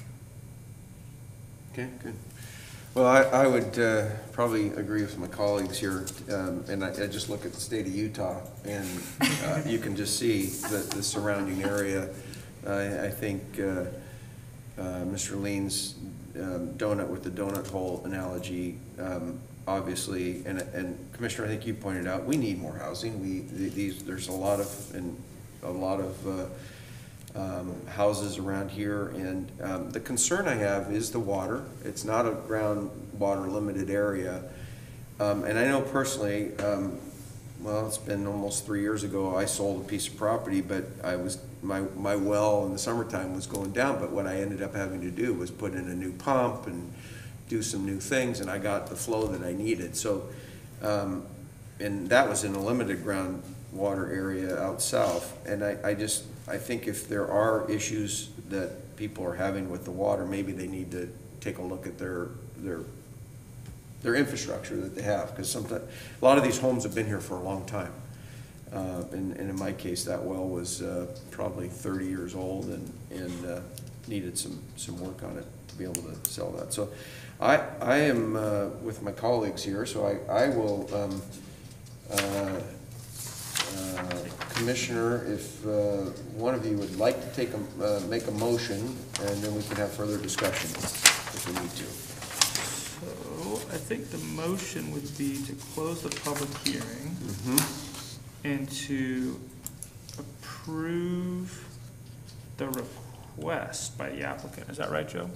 Subject to the conditions. Subject to the conditions. Do you want to make that motion, or do you want me to? You did a great job, go for it. Okay, so, Mr. Chair, I'd move that we close this public hearing and approve the request of the applicant, subject to the conditions outlined on page... By our planning department, that's good. Okay, by our planning department. Is that good, Joe? Good. Council? I would just say subject to the conditions outlined on page 37. That's what I was correct. Yeah, and then in terms of the request, there's actually 3 requests: the comp plan amendment, zone change, and then the partition. So I guess what I want to, maybe Jane, you can help us with. What I want to do is I want to approve the request and find a goal 3 and goal 14 exception. Okay. And then approve the, like you said, the comp plan amendment, zone change, and what was the last in the plat? Partition, right? And the partition request. The partition subject to the conditions outlined on page 37. Yeah. You want me to restate that? No. Mm-hmm. No, Okay. it's good. Brenda's looking right, she might want you to. Okay, so, Mr. Chair, I move that we close the public hearing and approve the request to make the goal, to make the finding of a goal 3 exception and goal 14 exception to the comp plan, and for the zone change and for the partition. Request subject to the conditions on page 37 of our packet. How'd I do, Jane? Is that okay? 2 thumbs up. Okay. I second the motion. Okay, we have a motion and a second. Any further discussion? Hearing none, all those in favor signify by saying aye. Aye. Aye. Aye. So I will close the public hearing, and we go back, and who's reading the calendar this week? I am, All right. because the commissioner did Commissioner, a if you heavy wanna read lift the on the consent agenda. Yeah, thank you.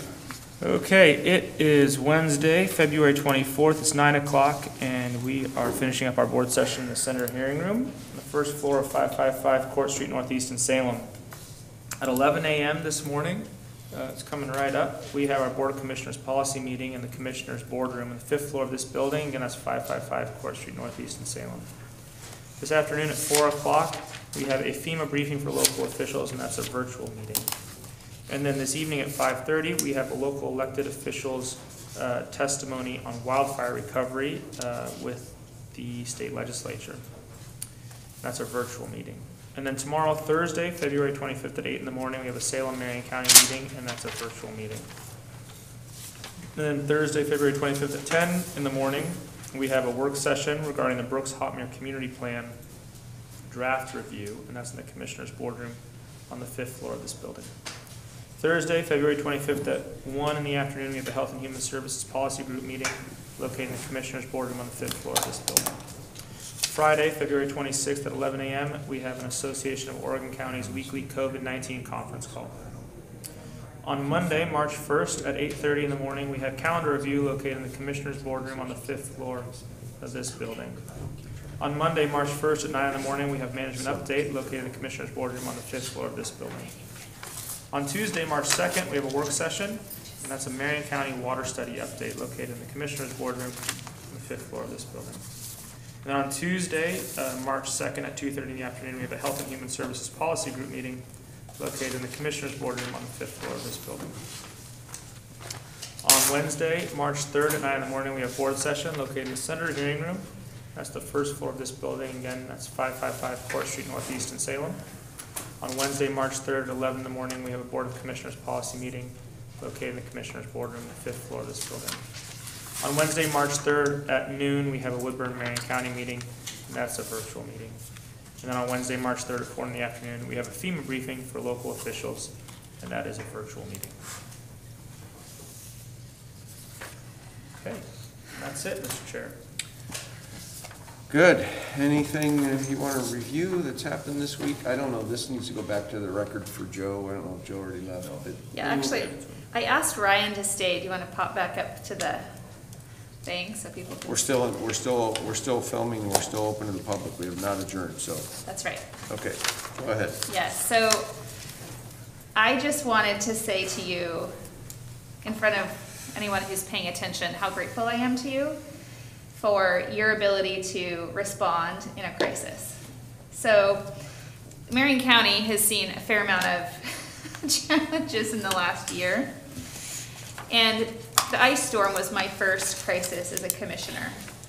And I think anybody who knows And your me- last, I hope. Me too. Yes, I mean, as there would. Last year, I was able to observe from an outsider's perspective how the county responds to COVID and the wildfires. And I think that we take a lot of criticism as a county from the public. Actually, I don't think I know for a fact we do, because I've been front end of it a bit in the last week. But because you're here, and because I personally heard from you on Saturday morning, I just want the public to know that your position isn't necessarily the boots on the ground position, answering the phones and tending to the needs of our citizens. It's definitely much more high level. But you sent me a text message on Saturday morning asking for help for one family specific, well, actually 3 families in Woodburn, that turned into 11 families that yourself, Rhonda Wolf from the United Way, Corey Filardo from the Kaiser Chamber, John Zobras from the Woodburn Chamber, Ali Swanson from the Woodburn City Council and Sheltering Neighbors, and Marin Aratola and Capaces, and Timber Unity as a whole, rallied around based on one call for a need for some food, that turned into homes being destroyed by trees and our citizens being taken advantage of, in my opinion, by their landlord in a way that is completely unacceptable.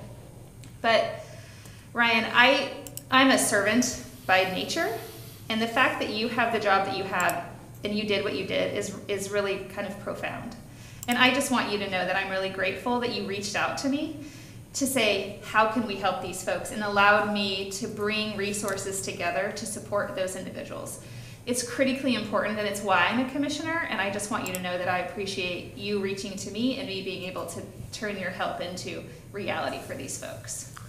Well, that's incredibly kind of you to say, so thank you. I really appreciate that. And, you know, I was so appreciative that you had resources to be able to help us. You know, we're fielding calls. We were sitting there on Saturday just knowing that people had so many needs and people were in really challenging situations, and it's just trying to find those resources that we can connect the people who have the resources to support our community to the community members that really need it. And, you know, Marion County, what we've seen as we've gone through these 3 emergencies that we've experienced in the last 12 months is, as a community, we pull together, that we face any challenge together, and as long as we're willing to work together to support one another, we can accomplish great things and get through any challenges that we face. So I really appreciate the support of all of our commissioners. I know you provide great leadership to our community. You help rally resources to get them in the right place, and I'm happy to serve and be a part of that. So thank you very much.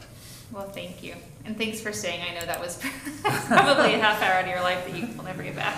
I learned more about soil value than I thought I was going to today. Yeah, just on this note, if I could just take another second and say that, you know, our team rallies quickly. I mean, I said this a couple weeks ago about Jan, but nobody really knows what she does behind the scenes, and holy crap. Amen to that. She has 2 phones. She's like the ninja master of like technology and resources and just get it done. And I mean, I am incredibly grateful to be a part of a team in a county that shows up. And I made a public facing comment recently that said, you know, we don't know what we don't know, and we can only serve the needs that we know of. And so I don't want people to be critical about the fact that we didn't serve every single need, because we didn't know about every single need. But every need that I heard of was answered. Every single need. Our juvenile department, Troy, responded instantly with deliveries of wood. We still have 3,323 homes in Marion County without electricity today. It's horrible.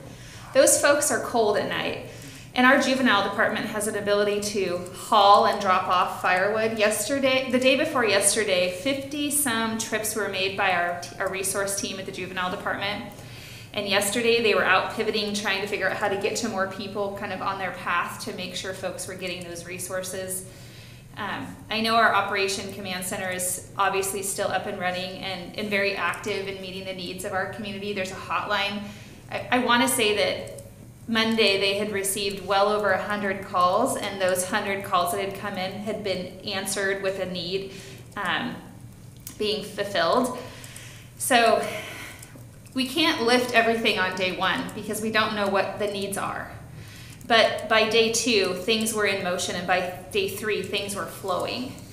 And until you see it, you just don't know that it's happening. There's no way for the public to know what's happening back here. And there's always room for improvement, but this team is willing to improve with that feedback. So again, we don't know what we don't know, and I'm willing to learn to try to make things better. And I'm really grateful. And thanks, Jan, for always answering our phone calls. She's like, She answers yours? She does answer mine. How do we get She's got an I must amazing be calling the wrong 6-month-old grandbaby that I hear in the background quite often when she answers my calls. I guess now we know who Jan's favorite commissioner is. Hey, I'll take it. I don't even feel bad about that. So, yeah, I echo everything you just said, and Commissioner Bethel, it's great to have you on the team, and I don't know if I'm ever going to be able to keep up with you in my youth, but I do want to say this. I still really reflect on the Valentine's Day thing that our HR department or our cultural committee sent out about all the I don't know, Ryan, if you saw it, but all the little blips of why people love Marion County. and working here or living here or whatever. And it is just so cool, you know. Somebody said, "Guy, I can't believe," I was talking to Dick Withnell yesterday, and he goes, "I can't believe what you guys are facing." And I go, "Yeah, but that's what we're here for." And I think we've all been prepared for these moments that we're facing, and we don't certainly want to have to face them, but I think, you know, as Commissioner Willis said, that he was proud of himself the other day for Showing up early. showing up early. Not something I do often. And Not something I do often. I do believe that we are extremely proud of the people who work for the citizens of Marion County. And we do need to stay humble, because we can always get better at what we do, and we know that. And you're right, we get criticized, but we understand that criticism comes with, you know, if you don't take it personally, but you try to look through it and say, how can we, opportunity to get better. And I think that's the type of outward mindset that we have within our within our leadership and within our employees. So it's really good. I also see the criticism sometimes, the kind that we get, as sort of a reflection of the fact that people have high expectations for us. Yeah. I mean, I think you don't actually know what's going to happen until you're faced with some of these crises. You know, I know certainly as a new commissioner coming in, and then being county chair last year, and then having COVID and the fires, like you just don't know, like, how am I going to respond to it? How is the team going to respond to it? Like, will we be there? And you sort of hope, I mean, you prepare and you hope and you plan that you'll be able to be there for your community when your community needs it. But you don't really know until you're faced with that crisis, you know? And I think looking back, I see the work that our sheriff did and our sheriff's deputies did and Jan did and Ryan and Brian and our department heads, and just sort of the selfless work that everybody put in these moments of crisis, and really put the folks who needed us in our community first every day, every hour, in the middle of the night. And I think what that does, and it's a good thing, is it raises expectations. I mean, sometimes people like, oh, government, you know, they never show up, they always take your money, they don't provide any service. And I think what people have seen from us is the opposite, that we are showing up, that we do provide service, that we do care. And it's not just something that we say, it's something that now, you know, our neighbors and friends who have been through it the last year, they've felt that the county's been there for them. And what that means is they expect us to be there for them again, you know? And if they feel like maybe we could be a little more responsive, or we're not living up to the standards that we set for ourselves, they let us hear about it. But I'd rather have that. I'd rather have that than have a community that has given up on their local government and doesn't feel like their local government will be there for them. And that's not the case. I really, you know, everywhere I go, and not only do I get people thanking our health department, our public works department, or our sheriff's office, but telling me how excited they are to help. You know, like one of the coolest things that I've been able to participate in is like going to Rotary clubs or whatever, and you know, having people tell me, hey, I built a shed for some of the wildfire victims up in the canyon, or I bought tools for a tool library for victims up in the canyon, or I helped, you know, with PPE distribution or the vaccine distribution, or people start getting excited about being a part of the community coming together, and I think that's it just sort of feeds on itself, and it's a very positive thing. So. Thank you, Ryan. I just, you know, I don't think our department heads often get to sit in front of us and hear those things, and I don't think people realize what the health department does. I certainly didn't have a clue, and I still don't know how you got that phone call. Someday I'll have to ask, but it doesn't really matter. The fact is you did, and you answered it. So, good job. Great. Thank you, I appreciate it. Okay. All right. Anything else? Oh, 11 o'clock. All right, here we go. We will adjourn.